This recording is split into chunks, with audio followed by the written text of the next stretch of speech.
1574 में गिद्धौर के महाराज से सम्मानजनक संधि कर बादशाह अकबर की सेना मान सिंह के नेतृत्व में दिल्ली लौट आई।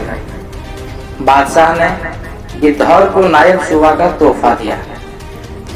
अकबर के बाद जहांगीर ने एक बार पुनः गिद्धौर पर हमला कर दिया। हमले की वजह पारसमणि पत्थर थी। किंवदंती है कि गिद्धौर के महाराज की ठाठ बड़ी जबरदस्त थी। वे जिस थाली में एक बार खाते थे दोबारा उसका उपयोग नहीं करते थे तथा जिस कुएं का पानी एक बार पीते थे दोबारा नहीं पीते थे।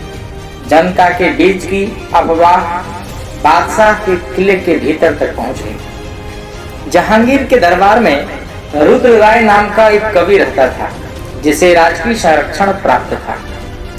बार बार वह गिद्धौर के महाराज का संदर्भ लेकर अपनी बात रखता था। रुद्र राय के इस व्यवहार से जहांगीर ने इस बात की सच्चाई जानने का प्रयास किया।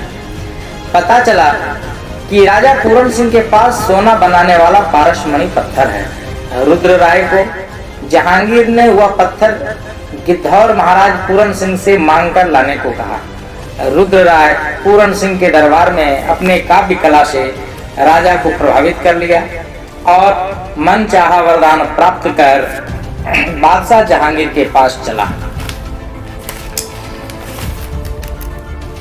जहांगीर योजनानुसार यमुना में उस नाव पर पहुंचा जहां रुद्र राय पारसमणि के साथ उसका इंतजार कर रहा था। रुद्र राय बादशाह को दूर से ही पारसमणि दिखाकर यमुना में डाल दिया तथा बादशाह को यह बताने में कामयाब रहा कि यह पारसमणि पत्थर साम्राज्य के भविष्य के लिए अशुभ है।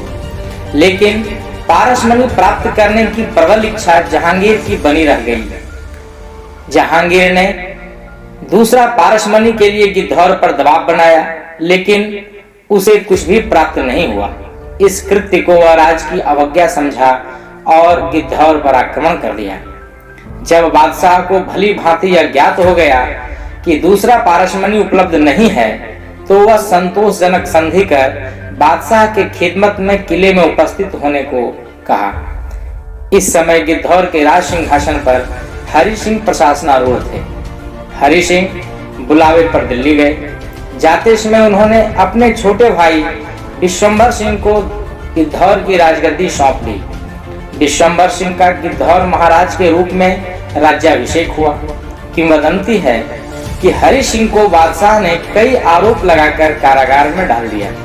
कई महीने बाद उसे बाघ से द्वंद्व युद्ध जीतने की शर्त पर छोड़ना तय हुआ। बाघ से द्वंद्व युद्ध के लिए हरि सिंह ने गिद्धौर के स्थानीय देवता बाबा कोकिलचंद को सहायता के लिए पुकारा। किंवदंती है कि कोकिलचंद के प्रभाव से राजा हरि सिंह बाघ को परास्त करने में अद्भुत सफलता पाई। अंत में बाघ ने हरि सिंह को छोड़ दिया।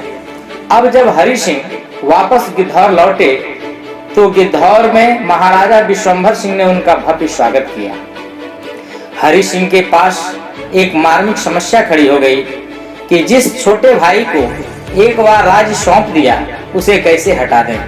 हरि सिंह ने उदारता पूर्वक राज्य का बंटवारा कर दिया।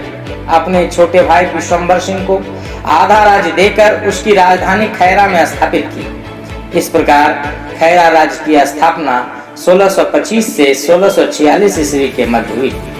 खैरा राज्य में क्रम से 13 राजाओं ने शासन किया। खैरा राज्य के अंतिम शासक राजा गुरु प्रसाद सिंह हुए। 20वीं सदी के पूर्वार्ध में उन्होंने अपनी पुत्री राजकुमारी लक्ष्मी को खैरा स्टेट दे दिया और कलकत्ता के कीनन स्टेट में स्वयं को स्थापित कर लिया। राजकुमारी लक्ष्मी ने खैरा अस्पताल की नींव रखी। खैरा स्टेट का यह सौभाग्य था कि हिंदी साहित्य का हास्य रसावतार पंडित जगन्नाथ प्रसाद चतुर्वेदी इसके मैनेजर हुए। 1646 में राजा हरि सिंह की मृत्यु के बाद उनके पुत्र दलन सिंह गिद्धौर के राजा हुए। 6 सितंबर 1627 को जब शाहजहां के घातक रोग से आक्रांत होने की सूचना उसके पुत्रों के पास दूरस्थ प्रांतों में पहुंची तब औरंगजेब, मुराद और शाह शुजा ने अपने को स्वतंत्र घोषित कर उत्तराधिकार के लिए ससैन्य विजय करते हुए दिल्ली चला। शाह शुजा बंगाल का सूबेदार था। वह गिद्धौर के राजा दलन सिंह को इस आशय का पत्र भेजा कि राजा दलन सिंह मुगल दरबार के राज्यारोहण में हमारी ओर से सम्मिलित होने के लिए एक सेना के साथ तुरंत चल पड़े। उधर बादशाह के दरबार से दारा शिकोह द्वारा दलन सिंह को यह फरमान भेजा गया कि वह सुलेमान की सहायता कर शाह शुजा को पराजित करे।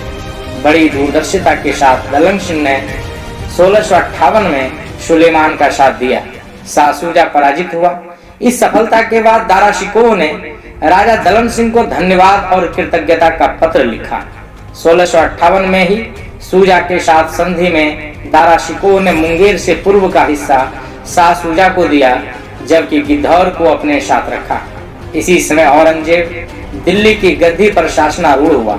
उसने गिद्धौर राजा को एक सामंत बनाकर रखा। 1681 में दलन सिंह की मृत्यु हो गई। उसके पश्चात कुछ काल तक राज्य की सत्ता का मात्र औपचारिकताएं रह गईं। इस औपचारिकता में 1681 से 1741 तक क्रमशः श्री कृष्ण सिंह, प्रद्युम्न सिंह, श्याम सिंह तथा अमर सिंह का राज्याभिषेक हुआ और वे सामान्य राजा की तरह राज्य करते रहे। औरंगजेब के पतन के बाद देश फिर छोटे छोटे राज्यों में विभक्त हो गया। बंगाल और बिहार में अलीवर्दी खान ने मजबूत नेतृत्व दिया। गिद्धौर अब बंगाल के अधीन था तथा अंग्रेजों के लिए उसकी धारणा स्वतंत्र थी।